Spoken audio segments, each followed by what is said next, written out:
پٹنا زمین پہ بھی ہے، اور اگر سچے مسلمان بن گئے انشاءاللہ نہ زمین کے اوپر پٹو گے نہ زمین کے اندر پہ۔ اللہ تعالیٰ فرماتا ہے ذُقْ إِنَّكَ أَنْتَ الْعَزِيزُ الْكَرِيمُ، جب اللہ جہنم میں ڈالے گا نا تو کہے گا چکھ یہ عذاب۔ دنیا میں بڑا عزت دار بنتا تھا، بڑا معزز بنتا تھا، چکھ یہ اللہ کا عذاب۔ اس وقت ہمارا کیا بنے گا؟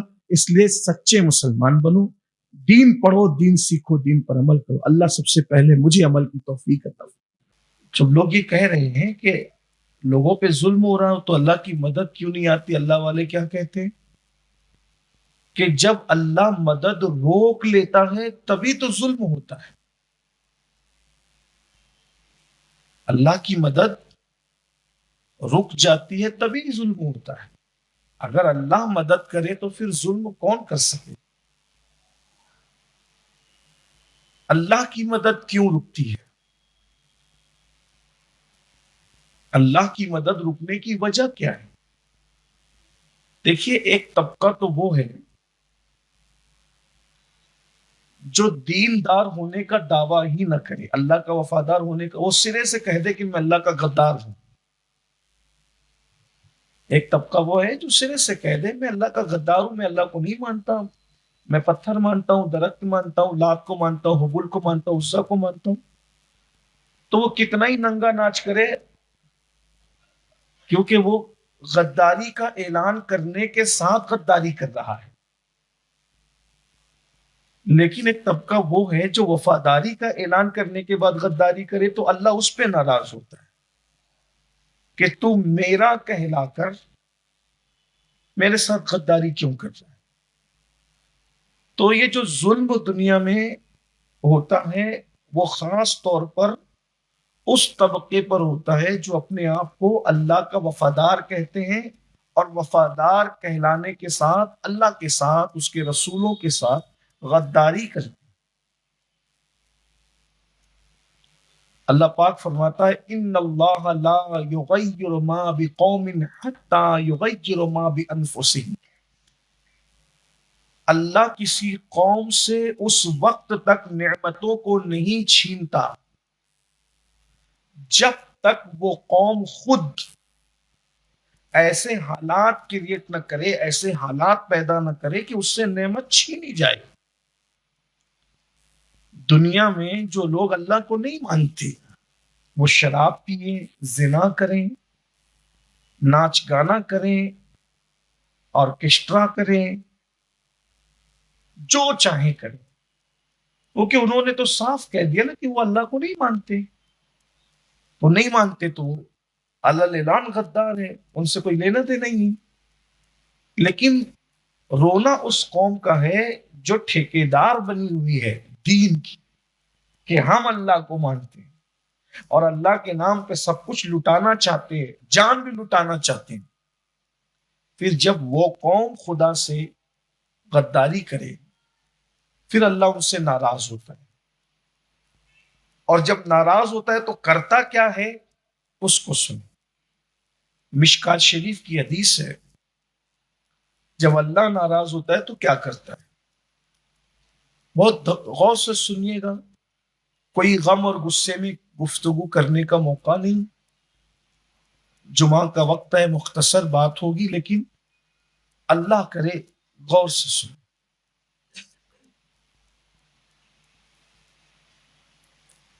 جب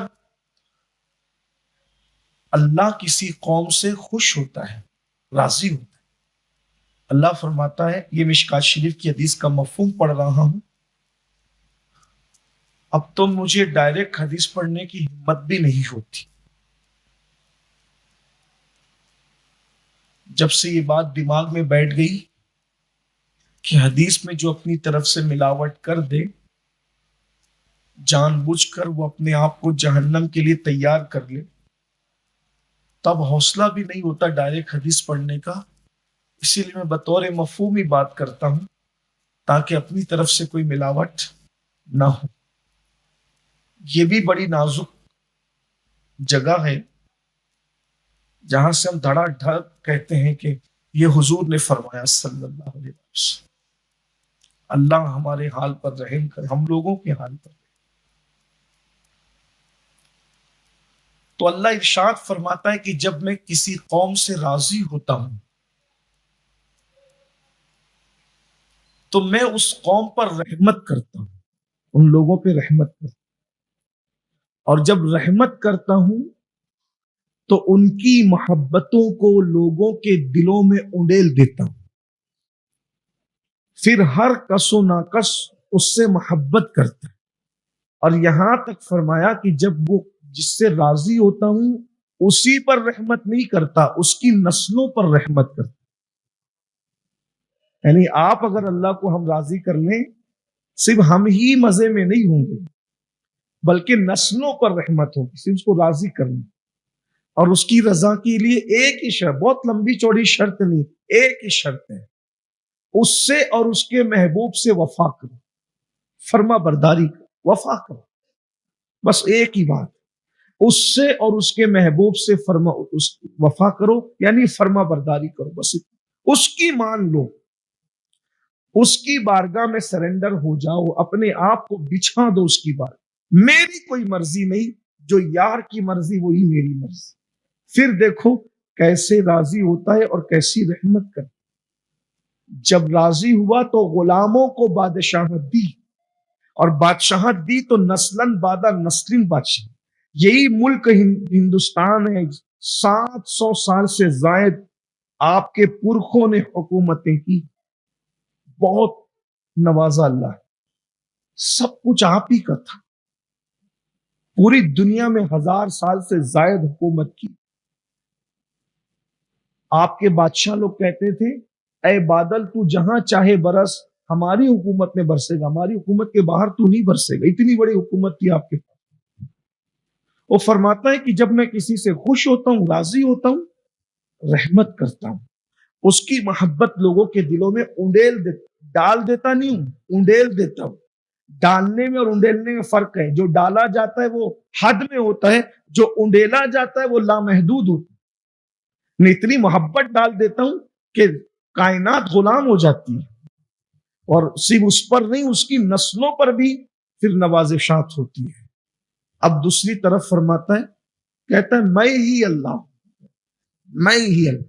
حدیث کا تیور ہے، تیور جلال کا ہے، میں ہی اللہ ہوں۔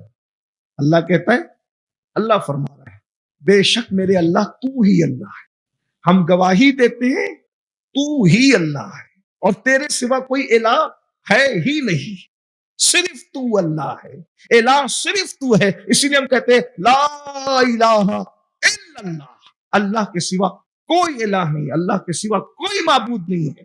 وہ آتا ہے میں ہی اللہ ہوں، اور پھر فرماتا ہے اللہ اکبر، جب تم میری نافرمانی کرتے ہو تو پھر میں تم سے دشمنی کرتا ہوں، میں تم سے دشمنی کرتا ہوں، ناراض ہو جاتا ہوں۔ سب بیان ہو، ابھی کوئی نئی بات لانے کی ضرورت نہیں ہے۔ 1450 سال پہلے غیب دا نبی عالم ما کانا وما یکون صلی اللہ علیہ وآلہ وسلم نے سب بیان کر دیا، آقا نے سب کچھ بیان کر دیا کھول کے۔ کیا فرمایا اللہ نے؟ اللہ ان سے کہہ رہا ہے، وہ اپنے امتیوں سے کہہ رہے ہیں کہ جب تم میری نافرمانی کرتے ہو، دین کو جھٹلاتے ہو، پھر میں تم سے ناراض ہو جاتا ہوں، پھر مجھے جلال آتا ہے، پھر میں تم سے دشمنی کرتا ہوں، اور جب میں تم سے دشمنی کرتا ہوں تو اب دشمنی کرتا ہے تو کیا کرتا ہے؟ مشکات شریف کی حدیث، پھر فرماتا ہے جب میں تم سے دشمنی کرتا ہوں تو تم پر ظالم حکمرانوں کو مسلط کرتا ہوں، ظالم اور جابر حکمرانوں کو مسلط کرتا ہوں، اور پھر ان کے دلوں میں تمہاری نفرت اور دشمنی بھر دیتا ہوں، ان کے دلوں میں تمہاری نفرت اور دشمنی بھر دیتا ہوں، پھر وہ تم پہ ظلم کرتے، کیونکہ تم نے اپنے دین پر ظلم کیا ہوتا ہے، اپنے آپ پہ ظلم کیا ہوتا ہے، پھر میں حکمراں مسلط کرتا ہوں، ظالم حکمراں۔ میں کسی ایک ملک کے لیے اب نہیں کہہ رہا ہوں، اس لیے کہ اسلام یونیورسل مذہب ہے، عالمی آفاقی مذہب ہے، میں پوری دنیا کی بات کرتا ہوں۔ آپ اس کو کسی ایک ملک پر مت لیجیے، میں پوری دنیا کی، اللہ کرے دنیا میں یہ آواز پہنچی۔ غور کیجئے، جب ناراض ہوتا ہوں خود فرما رہا ہے دشمنی کر، اللہ فرماتا ہے میں تم سے دشمنی کرتا ہوں اور تم پہ ظالموں کو مسلط کرتا ہوں اور ان کے دل میں بھی تمہاری دشمنی ڈال دیتا ہوں، پھر وہ تم پہ ظلم کرتے، پھر دنیا بھر میں دیکھیے تمہارا قتل عام ہوتا ہے، تمہارے گھر اجاڑے جاتے ہیں، تمہیں برباد کیا جاتا ہے، تمہیں تباہ کیا جاتا ہے، پھر کیا کہتا ہے؟ ہائے ہائے ہائے، کہتا ہے پھر تم ان کے آگے گڑ گڑاتے ہو۔ دیکھ رہے ہیں؟ اسی کو اسلام کہتے ہیں، جو ہونے والا ہے وہ بھی اسلام 1450 سال پہلے بیان، پھر تم ان کے آگے گڑ گڑاتے ہو، گزارشات کرتے، چاپلوسیاں کرتے ہو۔ خود ہی کہتا ہے مگر اس سے کام نہیں بننے والا، مگر اس سے کام نہیں بننے والا۔ اب کہتا ہے کام کیسے بنے گا؟ کہتا ہے اگر تم حالات بدلنا چاہو تو اوروں کے آگے نہ گڑ گڑاؤ، اگر گڑ گڑانا ہے تو میری بارگاہ میں آ کے گڑ گڑاؤ، مجھ سے معافی مانگو، مجھے راضی کرو، میں تمہارے حالات کو بدل دوں۔ یہ حدیث پاک کا مفہوم ہے۔ اب اس کے تناظر میں بس ایک بات مجھے آپ سے بھی پوچھنی ہے اور اپنے آپ سے بھی پوچھنی ہے۔ اللہ کے گھر میں بیٹھ کر قیامت کا تصور کر کے، خدا کو حساب دینے کا تصور کر کے، میدان محشر کا تصور کر کے، اپنے ضمیر کی عدالت میں کھڑے ہو کر اپنے ضمیر قلبوں کو فیصل بنا کر، حکم بنا کر، جج بنا کر سب لوگ اپنے آپ سے پوچھو میں اللہ کا کتنا وفادار، میں رسول اللہ کا کتنا وفادار، میرا دین سے تعلق کتنا ہے، پہلی صف سے لے کر آخری صف تک، پہلے انسان سے لے کر آخری انسان تک، مجھ سے لے کر آپ تک، سب پوچھو اپنے ضمیر سے میرا دین سے کتنا تعلق ہے، میں اللہ رسول کا کتنا وفادار ہوں۔ بتائیے۔ اب بہت سارے میرے ایسے بھائی ہوں گے جو سوچتے ہوں گے کہ سید ہم تو وفادار ہیں، ابھی ہم نے 30 روزے رکھے، کیا بے وفائی کی وجہ سے رکھے؟ تراویاں پڑھی، کیا بے وفائی کی وجہ سے؟ 3 ختم کیے، 4 ختم کیے، بہت پھر گنائیں گے آپ، کیونکہ ہمیں تو اپنی نیکیاں ہی نظر آتی، اپنے گناہ کہاں نظر آتے، ہمارے گناہ میں کہاں نظر آتے؟ ہم تو فرعونوں جیسے کام کر کے اپنے آپ کو ولی سے کم سمجھنے کو تیار ہی نہیں، ہم تو نمرود جیسے کام کر کے، یزید جیسے کام کر کے اپنے آپ کو ولی سے کم سمجھنے کے لیے کون تیار ہے بھائی؟ آپ مجھے بتائیں ہمارا دین سے تعلق کتنا ہے، کتنا تعلق ہے ہمارا دین سے؟ بتائیے، ذرا غور کیجئے، سوچئے، کیا صرف نماز پڑھ کے ہم دیندار ہو جائیں گے؟ کیا صرف 30 روزے رکھ کے ہم دیندار ہو جائیں گے؟ کیا صرف ہم زکوٰۃ دے کر دیندار ہو جائیں گے؟ ذرا بتائیے ہمارا دین سے تعلق کتنا ہے، ہم کیا کر رہے ہیں، دین سے ہمارا رشتہ کتنا ہے؟ بس اتنا سا رشتہ ہے ہمارا کہ جمعہ کے پہلے تو اکثریت 2 ہی رکعت پڑھتی ہے، جو 14 رکعت پڑھتے ہیں میں سر جھکا کر ان کو سلام کرتا ہوں اور دعا کرتا ہوں کہ اللہ مزید توفیقات میں اضافہ فرمائے۔ لیکن ایک بات آپ سے پوچھتا ہوں، کیا صرف یہ 10 منٹ مسجد میں بیٹھنا، آدھا گھنٹہ مسجد میں بیٹھنا، چند پارے تلاوت کر لینا، کیا یہی دین ہے اور اسی کو دین داری کہتے ہیں؟ میرے بھائی، ہمارا دین سے تعلق کتنا ہے، ہم اللہ کے کتنے وفادار ہیں، اس کا فیصلہ اس وقت ہوتا ہے جب ایک طرف ذات الہ ہوتی ہے اور دوسری طرف مال ہوتا ہے۔ ہم ایسے رنگ بدلتے ہیں، میں آپ کو بھی نہیں کہہ رہا ہوں، کسی کو بھی نہیں، جنرل بات کریں، جیسے گرگٹ رنگ بدلتا ہے خدا کی بے وفائی کے ساتھ، اس سے جلدی ہم رنگ بدل، یہ میرے اور آپ کے ساتھ رنگ بدلنے کی بات نہیں کر رہا ہوں، جو قوم اللہ کے ساتھ اتنی جلدی رنگ بدلے اس قوم کے ساتھ ظلم نہیں ہوگا تو کیا ہوگا؟ ایک طرف ذات الہ ہے اور دوسری طرف مال ہے، 200-250 روپے کا سودا کرنے کے لیے آدمی اللہ کی جھوٹی قسم کھاتا ہے۔ کیا تعلق ہے ہمارا دین سے، کتنا تعلق؟ ایک ایک آدمی اسی گنبد و مینار کے شہر میں کیا 3-3 4-4 آدمیوں کو زمین نہیں بیچ رہا ہے؟ کون سی وفاداری ہے یہ اللہ سے؟ کیا اسی میں پھر اللہ کے گھر میں ممبر کے پاس کھڑے رہ کے کہہ رہا ہوں، میری نظر میں کوئی ٹارگیٹ نہیں ہے، ہم صوفیہ کے غلام، ولیوں کے غلام ہیں، کسی کو بھی ٹارگٹ کر کے تقریر کرنے کو ہم حرام سمجھتے ہیں. ہمیں کیا حق ہے عبداللہ، عبد الرحمان کو ہم ٹارگٹ کر کے، کسی غلام مصطفیٰ، عبد المصطفیٰ کو ٹارگٹ کر کے ہم تقریر کریں؟ ہمارا کام ہی نہیں. ہمارا کام تو نبیوں کی سنت ہے کہ جو گناہ ہو رہا ہے جنرل طور پہ اس کو بیان کر دو تاکہ لوگ اس سے بچیں. ٹارگٹ کر کے تقریر کرو گے تو تم تو خود ٹارگٹ ہو جاؤ گے خدا کی نگاہ میں. اس لیے کہ کسی کے پرسنل معاملات میں آپ کو اور مجھے عمل دخل دینے کی ضرورت نہیں. ہمیں بس اتنا کہا گیا گناہ دیکھو اس کے خلاف میں بیان کرو، اور بیان کرنے کے بعد بھی صرف بیان کرو. اس کی گردن پکڑ کے یہ مت کہو کہ تجھے عمل ہی کرنا ہوگا، کیونکہ یہ کام تو انبیاء کو بھی نہیں سونپا. انبیاء سے بھی کہا گیا پورا دین بیان کرو، اس کے بعد کیا کہو؟ وما علینا الا البلاغ. ہمارے ذمے کتنا تھا بس پہنچا دیں، باقی عمل کرو نہ کرو تم جانو، تمہارا کام. عمل کرو گے صدیق بنو گے، نہیں عمل کرو گے زندیق بنو، تمہارا اپنا میٹر ہے. کیا اسی گنبد و مینار کے شہر میں طلاق دے کر لوگ اپنے گھر میں عورتوں کو نہیں رکھ رہے؟ کیا اسی گنبد و مینار کے شہر میں سالیوں کے ساتھ ناجائز تعلقات نہیں ہو رہے؟ کیا اسی گنبد و مینار کے شہر میں لوگ رمضان المبارک میں سود کے بھتے وصول نہیں کر رہے؟ روزہ رکھنے والے لوگ سود نہیں وصول کر رہے؟ سود لیا اور دیا نہیں جا رہا ہے؟ کیا اسی ملک ہندوستان میں، مالیگاؤں کی بات، اسی ملک ہندوستان میں مسلمانوں میں کلمہ پڑھنے والوں میں نشہ عام نہیں ہو گیا ہے؟ کیا اسی ملک کے اندر مسلمانوں کی یہ کیفیت نہیں ہے کہ ایک جائز بیوی رکھی ہوئی ہے اور ناجائز بھی کئی ایک ہے، اور اس کو گناہ بھی نہیں سمجھتے لوگ؟ حلال اور حرام کی تمیز ختم ہو گئی ہے. ہمارا تعلق دین سے کتنا ہے، کہاں ہے، کہاں تک ہے؟ چلیے جو دیندار نہیں ہے، جو دیندار کہلاتے ہیں، ان لوگوں کا تعلق دین سے کتنا ہے وہ چیک کیجئے. کیا مجھ جیسے دیندار لوگ لوگوں کے لیے سینے میں کینے لے کر نہیں پھرتے، بغض نہیں رکھتے، حسد نہیں رکھتے، غیبتیں نہیں کرتے؟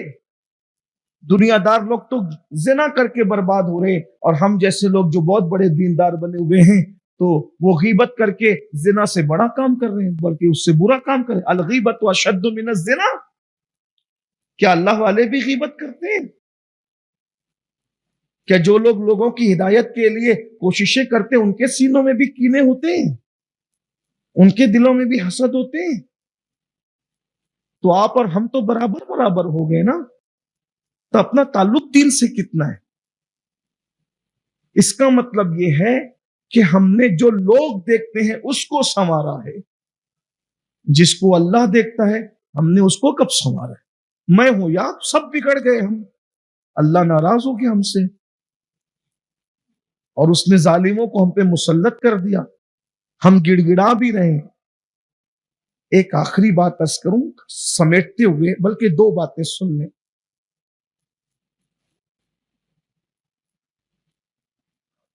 میں وقت پہ جب گفتگو کوشش کروں گا ختم کر دوں تاکہ نماز وقت پہ کھڑی ہو جائے. بہت غور سے سننا، دھیان سے. روئے زمین پر انبیاء کے بعد آپ کی نظر میں سب سے بہترین مخلوق کون سی؟ انبیاء کے بعد تو آپ سب یہ بات کہیں گے کہ وہ صحابہ کرام. اتفاق ہے اس پر امت کا کہ بعد الانبیاء سب سے بہترین مخلوق اصحاب رسول ہیں، حضور کے صحابہ. اور وہ کتنے خوش نصیب تھے بھائی. ہم پانچوں وقت کی نماز میں دعا کرتے ہیں. کیا کرتے ہیں؟ دعا کرتے ہیں. کیا دعا کرتے ہیں؟ اللہ تیرے محبوب کا جلوہ خواب میں دکھا، ہے نا؟ ایک تڑپ ہے. حتیٰ کہ بعض لوگ تو یہ کہتے ہیں کہ بھائی مرتے وقت حضور کا دیدار ہوتا ہے تو میں مرنا چاہتا ہوں تاکہ مر کر انہیں دیکھوں.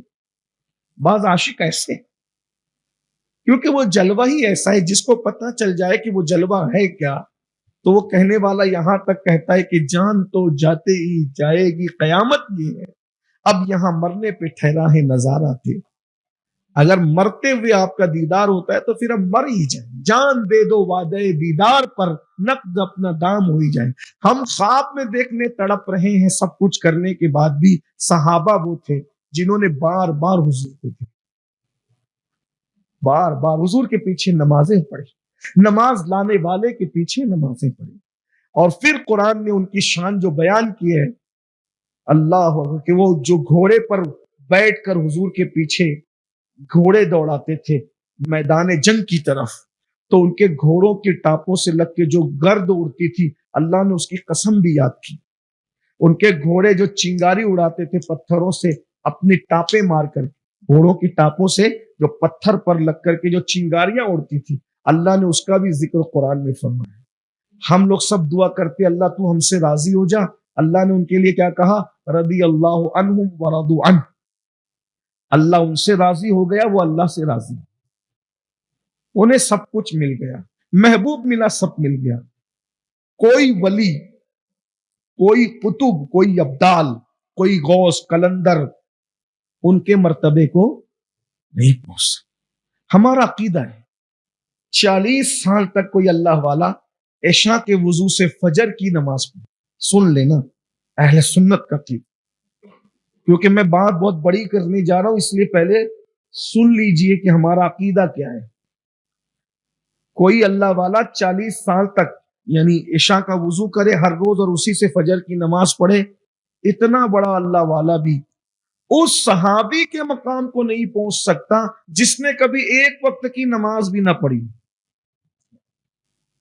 اب آپ سوچیں کہ کیا صحابہ بھی نماز نہیں پڑھتے تھے؟ نہیں، ایسا نہیں۔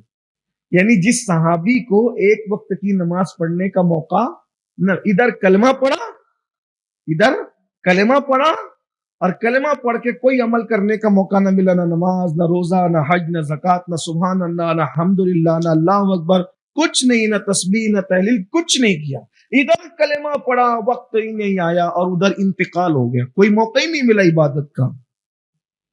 صرف 40 سال نہیں، ہزاروں سال کوئی اللہ والا عبادت کرے تو بھی اس صحابی کو نہیں پہنچ سکتا جس نے کوئی عمل ہی نہ کی، اس کو کوئی عمل کرنے کا موقع ہی نہیں۔ کیوں؟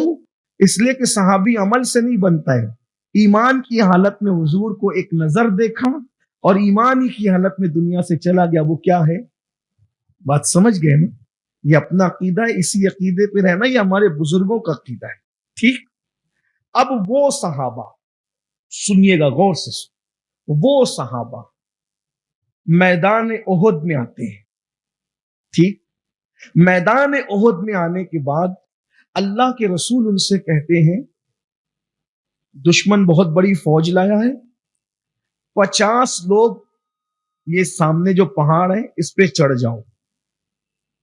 نوجوانوں کی خاص توجہ، پھر کہہ رہا ہوں، آج سمجھ لے کہ میں تقریر نہیں کر رہا ہوں، یہ صرف ایک دل کی کراہ، بے چینی اور کوئی ٹوٹے ہوئے دل کی فریاد ہے۔ جو حادثہ ہم نے کل پرسوں میں ہم پر سے گزرا ہے، آپ دکھی ہے تو ہم بھی دکھی ہیں نا، نتائج تو ہر دن یہی ہو رہے ہیں نا، ہمارے ساتھ تو ظلم ہو ہی رہا ہے۔ 50 صحابہ کو اللہ کے رسول ایک پہاڑ پہ کھڑا کرتے اور کہتے ہیں جب تک میں نہ کہوں تم اس کے نیچے مت اترنا۔ اگر تم دیکھو کہ ہمیں مارا جا رہا ہے، ٹکڑے ٹکڑے کیا جا رہا ہے، تو بھی تم نے نہیں اترنا، اور اگر دیکھو کہ ہم جنگ جیت چکے ہیں تو بھی تم نے نہیں اترنا، وہیں کھڑے رہے۔ احد کی جنگ ہے، نوجوان صحابہ کو کہا گیا تم لوگ وہاں کھڑے رہو، ادھر سے دشمن آ سکتے۔ جنگ شروع ہوئی، مسلمانوں نے ایسا زور دکھایا، اللہ کی مدد سے ایسا وار کیا دشمن پر کہ دشمن بھاگا، پلٹ کے بھی دشمن نے نہیں دیکھا، دشمن بھاگا، سارا ساز و سامان چھوڑ کر، اپنی عورتیں بیویاں چھوڑ کے بھاگا دشمن۔ اس وقت مسلمانوں کی تعداد 700-800 کچھ تھی، جنگ میں، اور دشمن 3000 تھے. وہ بھاگے. جو دوسرے میدان میں دشمن جب بھاگ گئے تو جو مسلمان میدان میں تھے تو انہوں نے سوچا جنگ ختم ہو گئی. تو جو دشمن سامان چھوڑ کے بھاگا تھا وہ سامان دشمن کا سمیٹنے لگے. تو جو 50 صحابہ پہاڑ پر کھڑے تھے حضور کے حکم پر، ان میں پہلی بات تو یہ کہ اختلاف ہو گیا. دیکھو نتائج، حدیث 1450 سال پہلے کی ہے، نتیجہ ہمیں ابھی کا نکالنا ہے. یہی قرآن اور حدیث کا معجزہ ہے کہ جس دور میں آپ جو اس سے سمجھنا چاہیں وہ یہ سمندر ہے بغیر کنارے کا، جو موتیاں جیسے نکال سکتے ہو نکال لو. پہلے تو ان 50 لوگوں میں اختلاف ہو گیا. ایک گروپ کہتا تھا نیچے چلو، دوسرا گروپ کہتا تھا نہیں نیچے جائیں گے. وجہ، جو گروپ کہتا تھا نیچے چلو کا جنگ ختم ہو گئی. اللہ کے رسول علیہ السلام نے ہمیں جو حکم دیا تھا کہ نیچے مت اترنا میرے حکم کے بغیر، یہ جنگ کے اندر دیا تھا. جنگ جب ختم ہو گئی تو کھڑے رہ کے فائدہ کیا ہے. دوسرا گروپ کہتا تھا جنگ ختم ہو جائے یا قیامت آ جائے، ہم حضور نے کہہ دیا کہ میرے اجازت کے بغیر نیچے نہیں آنا، ہم نیچے نہیں آئیں گے. دونوں صحابہ ہیں، دونوں اللہ رسول کے کٹر مضبوط وفادار ہیں، کوئی شک نہیں ان کی وفاداری میں، کوئی شک نہیں. جو ان کی وفاداریوں میں شک کرے اس کی وفاداری میں شک ہے. لیکن حضور کا حکم سمجھنے میں، اللہ کے رسول کا حکم سمجھنے میں دونوں اپنے اپنے طرز پہ سوچنے. یہ حکم صرف جنگ کے لیے تھا. دوسرا کہتا ہے نہیں، حضور نے مطلقاً کہا تھا کہ جب تک میں نہ کہوں نیچے مت آنا.